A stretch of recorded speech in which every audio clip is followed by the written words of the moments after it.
بسم اللہ الرحمن الرحیم۔ السلام علیکم صاحبو۔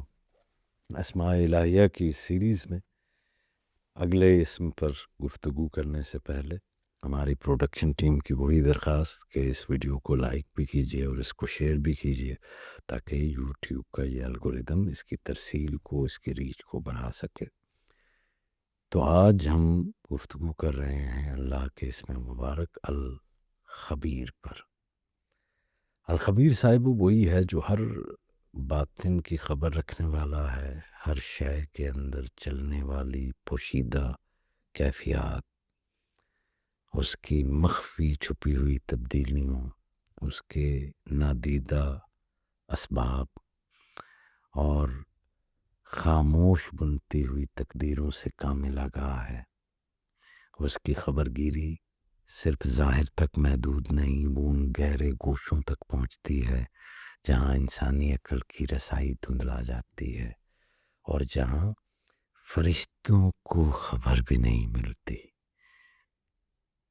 اس گہرائی تک، اس وسعت تک، اس کے علم محیط کے سامنے ایک محدود سا دائرہ ہے یہ سب۔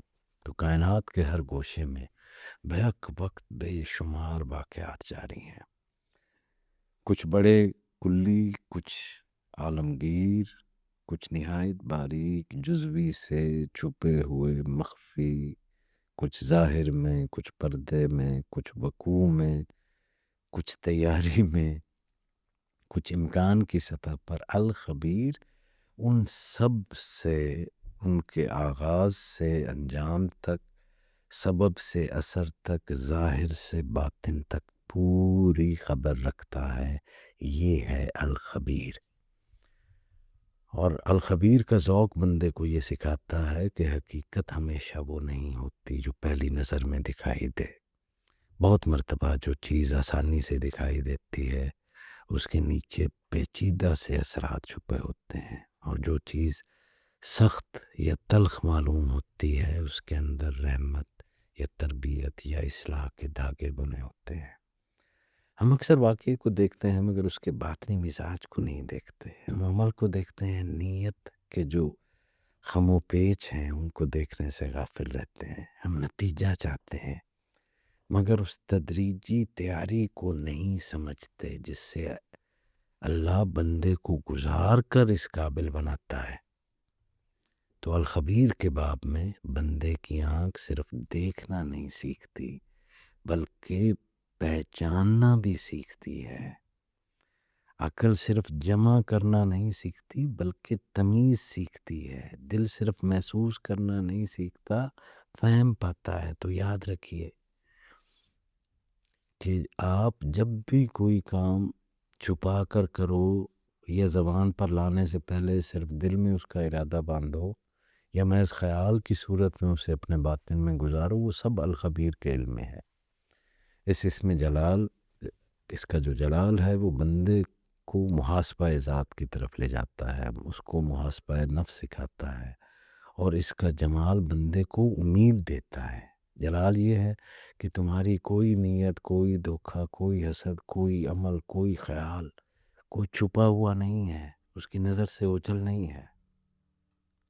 اور جمال یہ ہے کہ تمہاری کوئی خاموش آہ، کوئی بے زبان درد، کوئی غیر ملفوظ دعا، کوئی دل کی ٹوٹی ہوئی التجا، وہ بھی اس سے چھپی ہوئی نہیں ہے۔ تم نے ابھی مانگا بھی نہ ہو اور وہ تمہاری حاجت سے پہلے تمہارے باطن کی خبر رکھتا ہے۔ بہت مرتبہ بندہ بعد میں سمجھتا ہے کہ اللہ نے اسے وہ عطا کیا جس کے لیے تو اس نے مانگا بھی نہیں تھا، بن مانگے عطا کر دیا۔ تو بن مانگے عطا عبدالخبیر کرتا ہے، الخبیر کرتا ہے۔ تو بات ہے کہ عبدالخبیر کون ہے؟ عبدالخبیر وہ بندہ ہے جسے اللہ فہم کامل کی ایک جھلک عطا کر دے، ایسی بصیرت کہ وہ محض واقعات نہ پڑھے، ان کے مزاج، ان کے اسباب، ان کے نتائج اور اس کے اخلاقی وزن کو بھی محسوس کرے۔ مگر اس نعمت کی، عبدالخبیر ہونے، یہ بڑی نعمت ہے۔ اس نعمت کی پہلی شرط دوسروں کی خبر نہیں ہے، اپنی خبر ہے۔ جو اپنے باطن سے بے خبر ہے وہ دنیا کے اسرار بھی جان لے تو کیا ہے؟ اکثر نفس کے فریب کا شکار ہو جاتا ہے انسان، دوسروں کے بارے میں خبر ہوتی ہے، اپنی کوئی بھی خبر نہیں، اور اپنے آپ کو خبیر سمجھنے لگتا ہے۔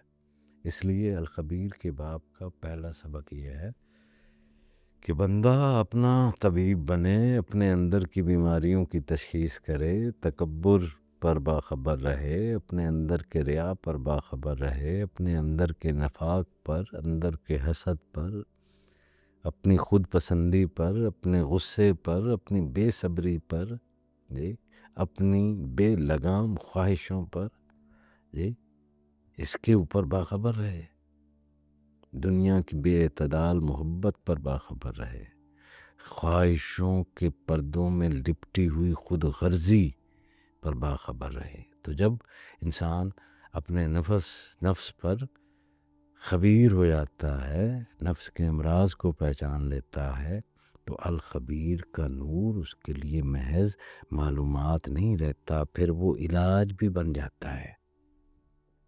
تو الخبیر کے ساتھ اللطیف کا ربط بھی بنتا ہے۔ اللطیف باطن میں نرمی، نزاکت اور ربانی لطف کی راہ کھولتا ہے، اور الخبیر اس باطن کی حقیقت، اس کی کیفیت اور اس کی ساخت سے آگاہی عطا کرتا ہے۔ اللطیف نرمی دیتا ہے اور الخبیر خبر دیتا ہے۔ ایک اسم دل کو لطیف بناتا ہے اور دوسرا اسم اس لطیف دل کو باخبر بنا دیتا ہے۔ اسی طرح یہ الخبیر کا ایک تکمیلی ربط جو ہے وہ الشہید کے ساتھ بھی ہے۔ الخبیر باطن کی تہ تک رسائی کا نام ہے، اور الشہید ظاہر کے مشاہدے کی کمالی صفت ہے۔ جب بندہ دونوں ذوق کی طرف متوجہ ہوتا ہے تو نہ صرف وہ چیزوں کے ظاہری چہرے سے دھوکہ نہیں کھاتا، اور نہ ہی وہ باطن کے نام پر وہم کی دنیا بساتا ہے اور اس کے اندر بہک جاتا ہے۔ تو الخبیر بندے کو یہ ادب سکھاتا ہے کہ وہ جلدی فیصلے نہ کرے۔ بہت مرتبہ ہم کسی شخص کے ایک عمل سے اس کی پوری حقیقت پر حکم لگا دیتے ہیں، یا کسی آزمائش کو اللہ کی ناراضگی کا یقینی نشان سمجھ لیتے ہیں، یا کسی ظاہری کامیابی کو اللہ کی رضا کا لازمی ثبوت سمجھ بیٹھتے ہیں۔ تو الخبیر کا نور صاحبو بندے کو سکھاتا ہے کہ خبر کے بغیر حکم لگانا ظلم ہے، اور باطن جانے بغیر قطعی دعویٰ کرنا جہالت ہے۔ یہی وجہ ہے کہ اہل دل اپنی زبان کے ساتھ اپنے باطن کی حرکتوں پر بھی نظر رکھتے ہیں۔ وہ صرف میں کیا کر رہا ہوں نہیں پوچھتے، بلکہ میں کیوں کر رہا ہوں بھی پوچھتے ہیں۔ صرف میں نے کیا کیا نہیں دیکھتے، بلکہ میں نے کس نیت سے کیا یہ بھی دیکھتے ہیں۔ تو یہ باطنی دیانت الخبیر کے ذوق سے پیدا ہوتی ہے۔ تو الخبیر کے ساتھ آپ جڑیں، اور جو شخص بھی الخبیر کے ساتھ جڑتا ہے تو بری عادتوں سے، اپنی اخلاقی کمزوریوں سے، اپنی طبیعت کے میلان سے، اور اپنی طبیعت اور نفس کے میل سے جی وہ آگاہ ہونے لگتا ہے۔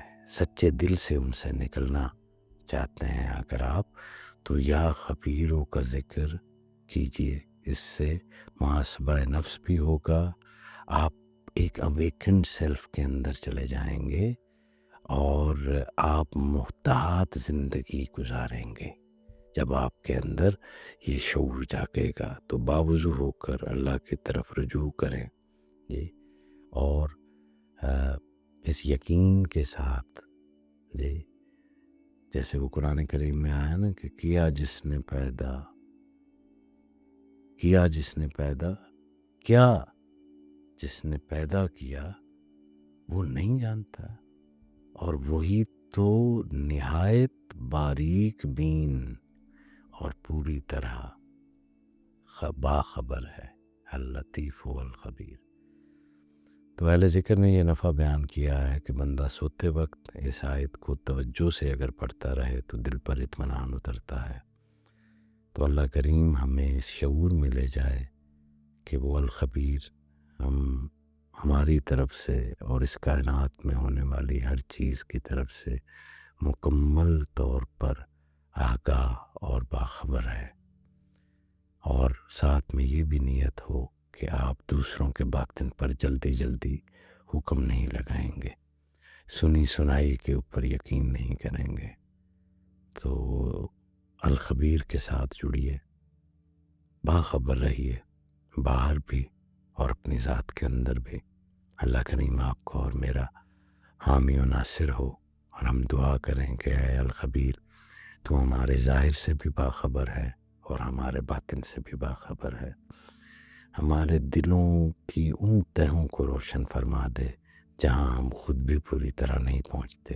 اے الخبیر، ہمارے نفس کے عیب ہمیں دکھا دے مگر ہمیں مایوسی میں ڈال، ہماری بیماریوں کی تشخیص فرما اور ان کے علاج کی توفیق بھی دے، ہمارے ارادوں کو بھی پاک فرما دے۔ آمین یا رب العالمین۔